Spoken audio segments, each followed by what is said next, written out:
Students आज cell membrane को पढ़ेंगे और सेल मेम्ब्रेन में जो जो इम्पोर्टेंट पॉइंट्स हैं बुक में से मैंने यहाँ पर लिखे हैं और उनमें से जो इम्पोर्टेंट है उसको हमने एक्सप्लेन करना है। तो अगर हम देखें इसके कंपोजिशन को तो इसके कंपोजिशन में 20 to 40% लिपिड्स हैं, 60 to 80% प्रोटीन्स हैं और स्मॉल क्वांटिटी में इसके कार्बोहाइड्रेट्स हैं। तो अगर हम इसको यहाँ पर रहने दें और यहाँ पर देखें इसके मॉडल में से तो membrane is like a sea of lipids in which proteins are floating.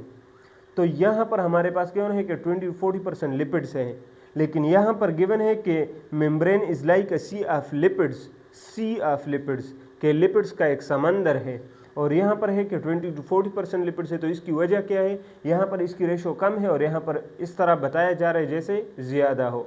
तो इसकी वजह यह है कि लिपिड्स यहाँ पर 20-40% जो गिवन है ये बाय वेट है। बाय वेट हमारे पास लिपिड्स कम होते हैं, जब इनका हम वेट करते हैं तो ये कम होते हैं, इस वजह से हमने 20-40% लिखे हैं। लेकिन अगर हम देखें तो ये सारे लिपिड का जो बाय लेयर है सेल मेम्ब्रेन का, तो ये सारा इसने कवर किया है। तो इस वजह से हम कहते हैं कि सी ऑफ लिपिड्स है। लेकिन जब हम इसका वेट करते हैं तो 20-40% बाय वेट होता है और बाय वेट 60 to 80% प्रोटीन्स होता है और स्मॉल क्वांटिटी में कार्बोहाइड्रेट्स होते हैं।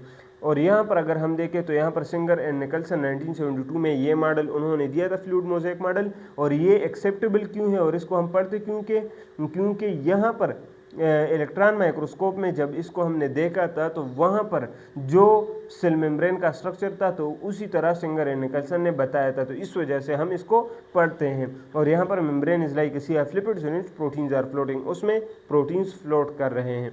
और यहाँ पर अगर हम देखें तो रोल ऑफ प्रोटीन्स है।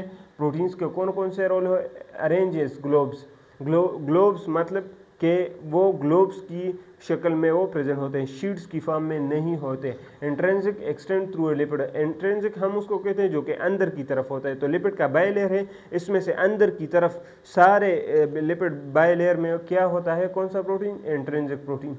और जो एक साइड पर होता है उसको हम क्या कहते हैं, extrinsic protein. Protein selectively permeable barrier है, ये लिंक है इसके साथ, तो इसके साथ हम इसको पढ़ेंगे। तो इसको अभी रहने दे इस वाले को। और अगर हम इसके बाद देखें तो लिपिड बाय लेयर है। लिपिड बाय लेयर हमारे पास क्या होता है, इसका फंक्शन क्या है, जो लिपिड बाय लेयर बनाता है इसका फंक्शन क्या है कि डिफरेंशियल परमिएबल बैरियर ये बनाता है। डिफरेंशियल परमिएबल बैरियर का क्या मतलब है कि ये अलाउ करता है नॉन पोलर को, प्रिवेंट करता है पोलर को। इसका क्या मतलब है कि ये अलाउ कर रहा है नॉन पोलर को, क्योंकि लिपिड यहाँ पर खुद भी नॉन पोलर है। तो ये जिस तरह हम केमिस्ट्री में एक रूल को पढ़ते हैं कि लाइक डिजॉल्व लाइक, तो इसी वजह से ये अलाउ कर रहा है नॉन पोलर को, क्योंकि ये खुद भी क्या है, नॉन पोलर। और ये प्रिवेंट कर रहा है पोलर को, क्योंकि खुद ये नॉन पोलर है तो पोलर को क्या करेगा, अलाउ नहीं करेगा। तो इस वजह से हम कहते हैं कि ये डिफरेंशियली परमिएबल बैरियर बनाता है। और इसकी वजह अगर हम देखें तो ये भी कनेक्टेड है इस वाले के साथ। तो अगर हम इंट्रिंसिक को देखें, इसको अभी सोल्व करें तो सेलेक्टिवली परमिएबल बैरियर का क्या मतलब है, regulate diffusion osmosis active transport of ionic material. यहाँ पर हमने देख लिया कि ये प्रिवेंट कर रहा है पोलर को, तो पोलर को कौन अलाउ करेगा, फिर वो कौन करेगा, वो इंट्रिंसिक करेगा। इंट्रिंसिक कौन कौन से, डिफ्यूजन ऑस्मोसिस एक्टिव ट्रांसपोर्ट के जरिए से। और किस तरह करेगा, सेलेक्टिवली परमिएबल बैरियर। इसको हम कहते हैं कि सेलेक्ट करता है according to need of the cell. जैसे कि अगर इंसुलिन हमारे पास सिक्रीट होता है तो वो सेल को एक सिग्नल भेजता है कि आप ग्लूकोज को मतलब एक्सेप्ट करो और अंदर की तरफ लेकर जाओ। तो ये जब सिग्नल करता है इंसुलिन, तो प्रोटीन्स यहाँ पर हमारे पास प्रेजेंट होते हैं लिपिड बाय लेयर में से और वो उसको अंदर की तरफ आने देते हैं। तो इसी तरह ये सेलेक्ट करता है according to need of the cell. तो डिफ्यूजन के ज़रिए से भी हो सकता है कि बाहर की तरफ अगर हमारे पास ग्लूकोज ज़्यादा है तो अंदर की तरफ आ जाएंगे। ऑस्मोसिस के ज़रिए भी हो सकता है, एक्टिव ट्रांसपोर्ट उसमें एनर्जी का यूज़ भी हो सकता है। लेकिन इस सारे प्रोसेस में से कोई ना कोई प्रोसेस ये ओबे करेगा और सेलेक्टिवली परमिएबल बैरियर को बनाएगा। रोल ऑफ प्लाज्मा मेम्ब्रेन क्या है कि प्लाज्मा मेम्ब्रेन बैरियर है टू पोलर वाटर सॉल्युबल।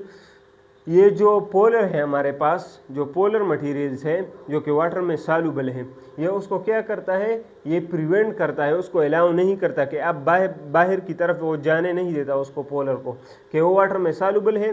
तो हमारे पास जो ग्लोब्स प्रेजेंट होते हैं, जैसे कि आप यहाँ पर देख सकते हैं कि इस तरह हमारे पास स्ट्रक्चर होता है। ये हमारे पास लिपिड बाय लेयर का स्ट्रक्चर है।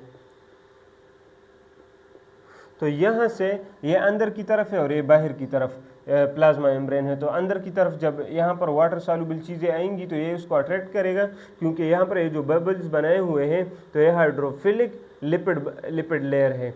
तो ये जब अट्रैक्ट करेगा तो ये वाला फिर रिपेल करेगा। ये वाली क्या है, ये हाइड्रोफोबिक है। तो इस वजह से जो पोलर मटेरियल है वो बाहर की तरफ नहीं जा सकेगा, बाहर की तरफ। तो इस वजह से हम कहते हैं कि प्रिवेंट कर रहा है पोलर को। जैसे ग्लूकोज और एमाइनो एसिड्स है वो रिपेल होंगे by non polar hydrophilic lipid, ये उसको क्या करेगा, प्रिवेंट करेगा और रिपेल करेगा।